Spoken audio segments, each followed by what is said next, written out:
নমস্কাৰ। এই ভিডিঅ'টোত ক্ৰিয়াপদ সম্পৰ্কে আলোচনা কৰিবলৈ লোৱা হৈছে। যি পদে কোনো কাম কৰা বা হোৱা বুজায় তাক ক্ৰিয়াপদ বোলে। যেনে চৰাই উৰে, ছাত্ৰই পঢ়ে, ইয়াত উৰে আৰু পঢ়ে ক্ৰিয়াপদ। ক্ৰিয়াপদৰ ভাগ দুটা: সমাপিকা ক্ৰিয়া, অসমাপিকা ক্ৰিয়া।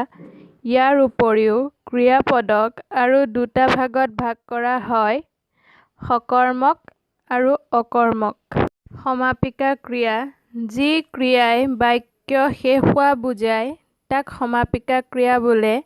যেনে আকাশত ধুমকেতু ওলাইছে, তেওঁ অফিচৰ পৰা গ'ল, ইয়াত ওলাইছে আৰু গ'ল সমাপিকা ক্ৰিয়া। অসমাপিকা: যি ক্ৰিয়াই বাক্য শেষ হোৱা নুবুজায় তাক অসমাপিকা ক্ৰিয়া বোলে।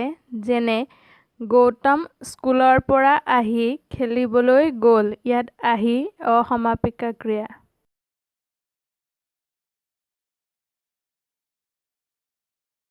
সকৰ্মক ক্ৰিয়া: বাক্যত যি ক্ৰিয়াৰ কৰ্ম থাকে তাক সকৰ্মক ক্ৰিয়া বোলে।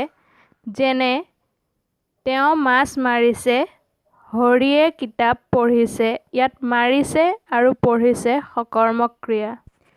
অকৰ্মক ক্ৰিয়া: যি ক্ৰিয়াৰ কৰ্ম নাথাকে তাক অকৰ্মক ক্ৰিয়া বোলে। যেনে ৰামে হাঁহিছে, কেঁচুৱাটোৱে কান্দিছে, ইয়াত হাঁহিছে আৰু কান্দিছে অকৰ্মক ক্ৰিয়া।